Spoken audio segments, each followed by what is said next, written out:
Today's video is sponsored by Native Sons Goods, makers of the highest quality woven guitar, bag, and camera straps you'll ever see. Native Sons straps are handmade one at a time in the USA with unparalleled love and care. Click the link in the description to check out their new expanded lineup featuring all new 3-inch guitar straps. And remember, when you support my sponsor, you support this channel, and I sure appreciate it. Hey, how's it going, boys and girls? Brad the Guitologist here, back with another exceedingly awesome video for you. This is going to be a repair of a 1960s Ampeg Rocket. Here we are with the back off of this thing, and I've definitely got my work cut out for me here. I don't think this thing has been touched all that much. It has been touched, but not much. We've got, looks like maybe all the original capacitors. I think those are pyramid capacitors, if I'm not mistaken. No, they're General Instrument. Okay, same difference. They're about the same. Every one of them needs to go. That includes all of these down here. These are the capacitors for the trim.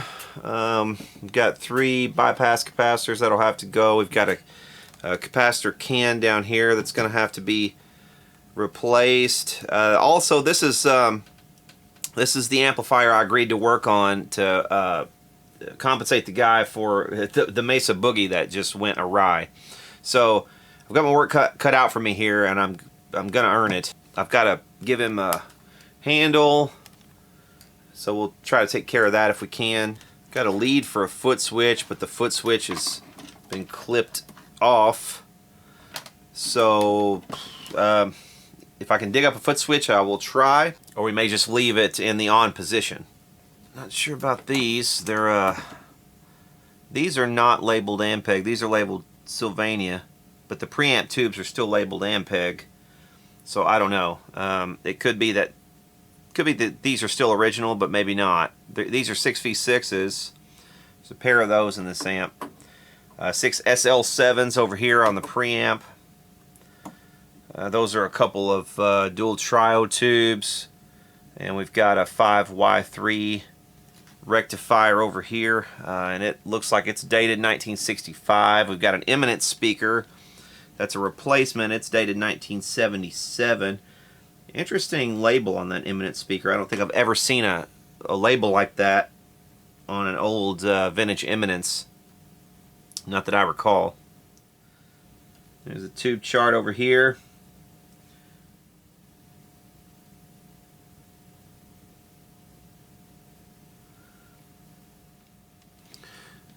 Cabinet's just generally in just real dusty condition. We've got some, I don't know what's going on with this power transformer. Got a lot of rust on the power transformer, so I'm hoping the transformer's good.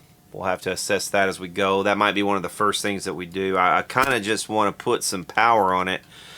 What I'll do is check and make sure that all the power leads and the primary and secondary of the power section is at least wired correctly, because like I said, it does look like someone has been in here. I don't know if this has been replaced, the end of this cord, but I don't know if the cord itself has been replaced. So I need to check and make sure it's all going to the right spot. I need to make sure none of this stuff is shorted at all. We got a couple more capacitors up there. There's the tone capacitors and the tone stack. But yeah, man, you know, I mean, just a lot of work. Pretty much an entire rebuild. Should be a fun one, but it's going to be a challenging one, and it should be rewarding once we get it done. This thing is probably going to sound pretty darn good. Okay, here's this Ampeg out on the bench. The one thing I did notice here is that this thing has a 3-prong cord end on it, but there is no 3rd prong coming in. There's no ground. This is just a 2-prong power cable, so this is definitely going to have to be replaced anyway. So I might as well go ahead and yank that out of there. Also, another thing I noticed is that the fuse, I don't know if you're going to be able to see it, is blown. Yeah, I think you can see it down there. See how the wire terminates? So this fuse is blown. Not sure why it would have blown, but you know, your guess is as good as mine. It might have something to do with the amount of rust that's over here on the transformer. Maybe it's rusted internally and shorted somewhere. Who knows? I do know this thing is going to have to be looked at, dialed up on the Variac. It still has the death cap in place. You can see this wire coming off over to here. which is just strange. I don't know why they wouldn't have put the death cap over here closer to the power section. Just a strange thing. And this, I guess that's the bias resistor for the output. Yes, it must be. Looks like it. Yeah, pin 8. Yeah, that's the bias resistor for the output. And it's just kind of, you know, it's too much lead. It's kind of floating up here in thin air, which is good. I mean, it's away from the board. You want a little bit of that, but it's just kind of a little bit too much. And I don't think Ampeg would have done that. So I think this thing is, at some point, somebody rebiased it. So we'll have to check the bias. Yeah, and pretty much, like I said, a complete recap job. So let's begin with that, I think, with the power section. Get a new cord on it, get a new fuse in it, and then maybe we'll just test it as is and see what it's sounding like before we do anything else to it. Alright, a couple things I know already is that the power cord is going to have to go, so we're going to just go ahead and clip it out. Also, fuse replaced, so we'll go ahead and pull that out. Probably needs like a 1 amp or 2 amp fuse somewhere in there. This one is a 1 amp fuse and it blew, so maybe that's too low. We're not going to need the death cap, so we can get rid of this wire. It's coming over to here, so that'll clean that up. We also don't need the cap itself. Let's get it out of circuit. Okay, so that cleans things up a little bit. This bias resistor, I don't like where it's placed. We can keep it on the board. I think we're going to move it down out of the way, though. Probably maybe over here to where this death cap was, because we're going to use this area right here for the new capacitors. We're going to change this cap can, the capacitors in this, and we're going to move them up here to the board rather than buying a new cap can. Another thing I don't like just off the bat while I'm looking at this is that this sand resistor right here is right down on the board. I don't like that. We'll kind of just roll it up off the board slightly. There we go. Now it was pressed right down against the board, so now it's got, you know, it'll have air on all sides at least. Yeah, this let's see. I want to redo that.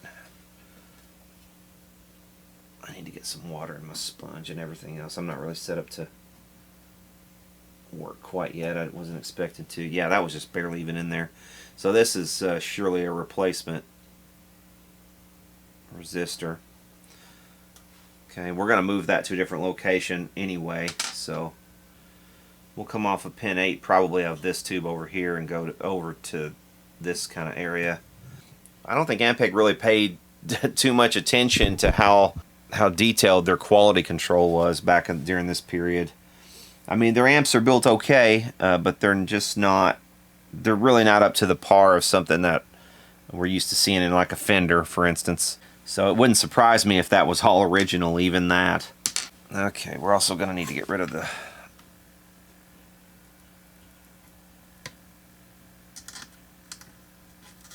Get rid of these. And we'll get a new power cord put in this thing. Okay, so far I've replaced the power cord. Used one of the bolts on the transformer, which some people consider a big no-no, but I don't in this case. It's pretty convenient. It's right there beside where the cord comes in, so it was a good enough space. And the thing about one of these old chassis like this, you want to definitely take a wire brush, something like this, to the area where you're going to do a ground point like that before you do. Otherwise, you're probably not going to get a great connection. So I went ahead and wire brushed that, got a good ground connection, hooked the rest of this up.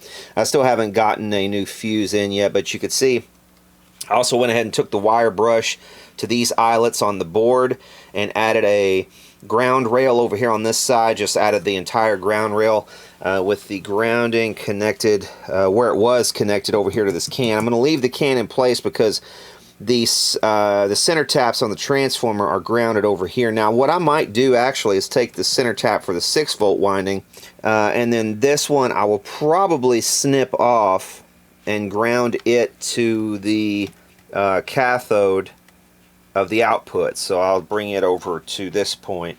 I'm going to move the cathode bias resistor here, and we're going to use all of this extra space, which is kind of nice that it's got all this extra space. We're going to use that for our new power capacitors. Okay, so I've reinstalled the bias resistor, and again I replaced the power cord and put a fuse in. Pretty much the only thing that I've done at this point are those things. Move this over. Of course, the other things I did, they have no bearing on the operation of anything. So I think just out of curiosity at this point, just sheer curiosity to see what this thing was like, to see whether these capacitors were still good after 50 plus years, to see whether the transformer's good, maybe why the figure out why the fuse was blown. We'll go ahead and plug it in and just see what it does. So if you guys are new to the channel, normally, you know, a lot of techs would use, this is the point where they would go through a current limiter, and that's a good idea, but I do not currently have a current limiter that I use. I use my Variac for pretty much everything, and the reason for that is this Variac, if there is a short of any kind when you're dialing it up, even on very low voltages, you can actually feel the Variac begin to vibrate fairly violently. And yeah, sure, it's not good for the Variac, but this is a cheap Variac. If at any point I want to replace the Variac, it's not that big of a deal. So I can tell very, very soon when I start to dial an amplifier up, if there are any kind of shorts or any problems on in the transformer that I need to be aware of that are going to cause, you know, fire or anything like that, or a blown component or something like that. So let's go ahead and start out. We'll dial it up slightly here just to make sure we don't have any shorts or anything like that. Like I said, so far so good. It's very low voltage at this point. I'm going to go ahead and, before I go any further, I probably have, I don't know, 10 volts or something like that on the input right now, but let's get a meter on it. Okay, we'll start right there. Now it'll take a minute for the rectifier to start conducting and put any voltage here. So we do have light on the pilot though. I actually would have expected voltage by now. I don't see any. No voltage, no DC voltage. Yeah, we may have a bad winding or something going on here. I see 26 volts. 26 volts right there. That's 13 volts on the plates of the tubes. I think we have a bad transformer. I'm smelling some burning now. So we might get a show out of this. Oh, my voltage is kind of jumping around too. And I'm hearing tiny noises, like there might be sparks going off inside the transformer. Look at this. 136 watts. 2 amps being drawn. And where were those amps going? Somewhere inside that transformer. And I guarantee you, if I put my hands on that transformer right now, it's probably hotter than hell. It's not real hot, but it's hot. You can tell it's... And it hasn't even been on that long. So, yeah, bad power transformer. Bad to the bone power transformer. So that sucks. That really sucks.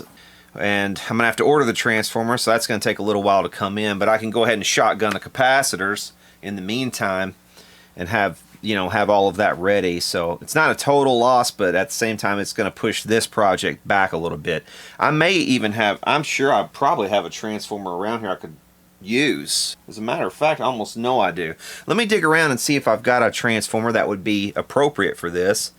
Like I said, I'm sure I do. But yeah, definitely a bad transformer. And isn't it interesting that I kind of called it from the outset, said there might be a bad transformer, and the first tip-off was just the way that this all looked. You can just see how crusty everything is, even going down into the transformer, and that just usually doesn't bode well when you see something like that, because I mean the bottom side of the transformer should not be quite that dirty like that. So something had been going on, and heat is the answer. It's hotter now than it was when I turned it off. Whatever windings were shorted inside, the heat has made its way to the outermost layers of the transformer now, and it's getting hotter while it's sat. All right, a couple things I noticed while taking this transformer out is that one of these nuts, you can see these little indentations right here indicating that there was a lock washer facing this at one point on this nut. Well, this was facing upward, and that was right down in there. And this part was facing upward. That was the part facing downward onto the lock washer. So that tells me that possibly this thing had been dropped out before and somebody had maybe examined this before. I did not notice any indications of that, like in the solder joints or anything. But that's just interesting that that had that. And also there's a bolt right here. This bolt on the transformer is considerably longer than the others. And I don't know why that would be unless somebody had changed it. So I really don't know. I don't know what was going on with that, but that indicates to me possibly some tech in the past had already worked on this transformer. Maybe opened it up, took the bells off even, and had done some work. But yeah, man, that thing's hot now, boy. That sucker's hot. That's a lot hotter. It sat for a while, and all that heat, you know, was dissipating to the outer cores. But yeah, let's see what we got here. 682.206. 682.206. So we need a lay-down transformer that is gonna work in this application, and this is a dual 6v6 amplifier, pretty standard. It's not going to be hard to find one. Like I said, I'm pretty sure I've got one laying around here. So let's get to work looking around in my stash, and we'll find something. And sometimes in situations like this, it might be informative or instructive to see how this transformer failed. So just out of sheer curiosity, once again, just because this is an entertainment channel, we're going to open this thing up and see what we see under the bells. See if there's any obvious shorts somewhere here. It could be that there's just an obvious short right here just under the bells, and that this transformer might be able to be spliced back in and used. And if that's the case, we certainly might do that. But I'm thinking that this is a case of shorted turns somewhere down in there because of the way it was behaving. We were getting some voltage on the secondary, but it was like 19 to 20 volts where it should have been hundreds of volts. I do like to save stuff like this, like these mounting screws and and everything. There's no reason not to save those, and probably the bells off of this thing I could save, but I don't want to keep this around because it would just confuse me later, like if I save a faulty transformer. Wow, okay, look at all that. It's already coming out of here. Whoa. Yeah, see what I mean? Look at the amount of rust and corrosion inside the bell. You see how the paint is just deteriorated. You can just see the way everything is flaking off. They actually put a lacquer on the windings themselves. There's a lacquer that coats the copper windings, and if that lacquer breaks down, which is probably what has happened, you're going to get shorts in between the windings. You know, it's going to jump from one place to another, and as it shorts, it's going to get worse and worse and worse because it's just going to heat and heat and heat, and it's going to deteriorate more and more rapidly. So, this is one of those situations. This is just unrecoverable. You could break down a transformer like this and take the laminates off, take everything completely apart. You could break it completely down to the core, and you could rewind this transformer, or you could have it rewound. But the thing is, it's just not an economical prospect. If this was a really collectible amplifier, like a, I don't know, like an early 50s or 40s Fender, or whatever. If it was a 59 basement or something like that, you may want to, and it may be economical to send a transformer like this off to have it rewound to original factory specs, but this is not the case with an Ampeg from the 60s. It's just, sadly, it's just not. So this isn't going to be restored, and this is basically garbage. But you can see what I mean here. You see these are the windings are in here. And you can just see how the lacquer that everything's coated in is just seems to be breaking down. It's all turning black. It's been just cooked. That thing has been really cooked. Curious to see what's under here. But yeah, look at that. I mean, just see how nasty it looks, and you could tell it was going to be a nasty transformer just by what you could see from the outside there. You could tell this was going to be questionable. Okay, so this is the benefit of being a bit of a pack rat. Here is a transformer that is in my stash, and this, I believe, is from an amp that used 6V6 or 6L6. I'm not sure which. It's from I think a late 40s amplifier, and this actually is exactly the correct footprint. You can see that all the screws are going to line up there, and it's going to fit perfectly. I just need to make sure that this is for an amplifier that uses 6V6. So we're going to test this and figure that out right now.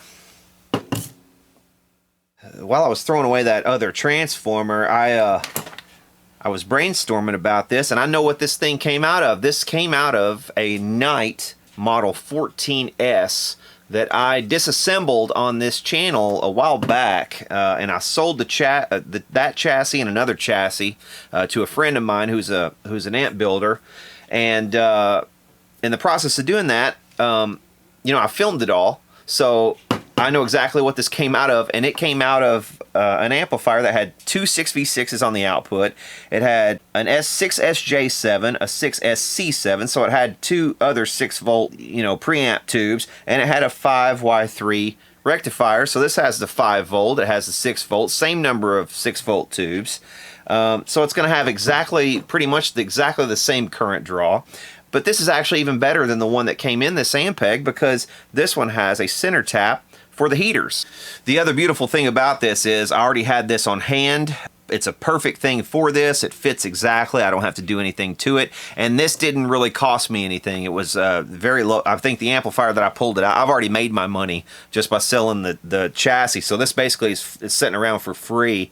And because I'm giving away the labor and all the parts on this thing, on the restoration of this, to make up for, like I said, that this is the customer that owned that Mesa Boogie that just went completely awry, and the thing turned out to have a conductive board or some other problem that I never could track down. Actually, I'm pretty convinced it was a conductive board. There's no other explanation for the things that were going on. But yeah, the problem was there that I'd already charged him for some of the early work that I had done on that amplifier, and you know, the only alternative was to give him I could give him a refund. I could tell him to take a walk, you know, which would not be good. And just, you know, for him to eat the cost of all that and to not get anything out of it, you know, would have just been kind of unjust. Now, I don't think I would have been outside of my rights to do so. I didn't do anything wrong. It's just that it turned out that amplifier was going to cost more to fix than it was worth. So, you know, after already spending a bunch of money on it with me, it didn't seem right to just turn the guy out and not even give him an amplifier, you know, for him to go walk away with nothing. So rather than that, you know, we're doing this. I'm trading him some labor to get him at least to get his other amplifier up and going for free. So that's where we are now on this, and that's a good thing for me that I was able to find this transformer, because it's a free transformer. So the part's free. I don't have to wait on it. So I couldn't have asked for a more perfect scenario. Yeah, not only is this amp better because it has a center tap for the heaters, but it's better because it's just a bigger, more beefier transformer, period. You can see, look here, look at the difference in size of the bell. You can see that this bell has a very shallow depth, but this one comes way down, and just overall way better transformer than what was in here originally.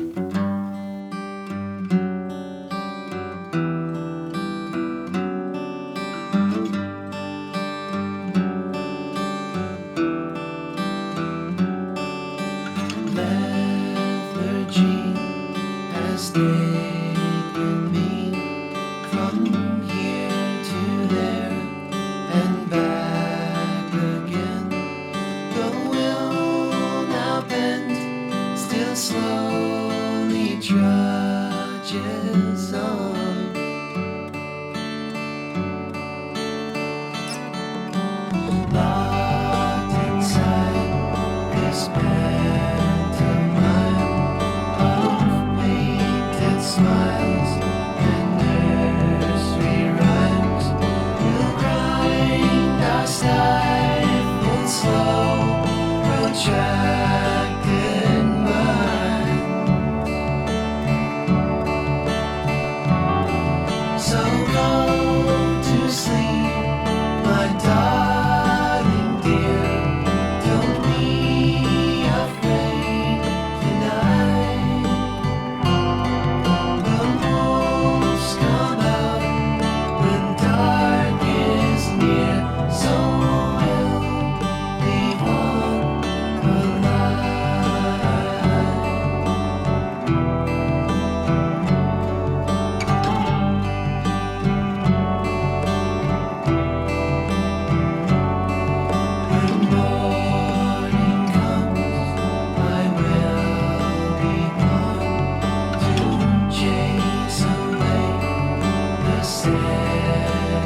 Okay, so I think I've finished with this thing. I also finished cleaning the chassis. I cleaned all the tubes as well. I even cleaned the can capacitor, the old one.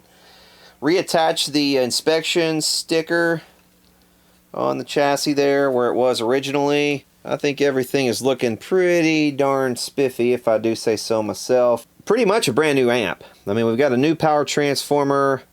Most everything else is new. All the capacitors definitely are all new, except for those two up there. Clean the jacks, clean the sockets, even made him a foot switch in my doorstop style. So he'll have something for as a foot switch. It's all cleaned up. Just looks a hell of a lot nicer than it did overall. Changed every signal capacitor in the thing, again with the exception of those couple of tone caps up there, which don't see any voltage. Changed the power caps, moved them up here. There was plenty of room on this board, so that's really nice. Made a ground rail up there to receive everything. Moved the bias resistor over here. The bias capacitor is now over here beside the bias resistor. That power transformer really worked out well. So yeah, let's try to fire it up for the first time here. Alright, actually guys, this video is already butting up against the 30-minute mark, so I think we'll cut it off right there. But stay tuned for the next part in this series because we've got some more problems with this that we're going to have to sort out. It gets kind of interesting. No spoilers here, but we end up having to take some stuff back apart and reworking some stuff. So this doesn't work out quite as planned. But anyway, thanks you guys for watching. I hope you enjoyed. Click subscribe if you haven't already. And for now, y'all take care.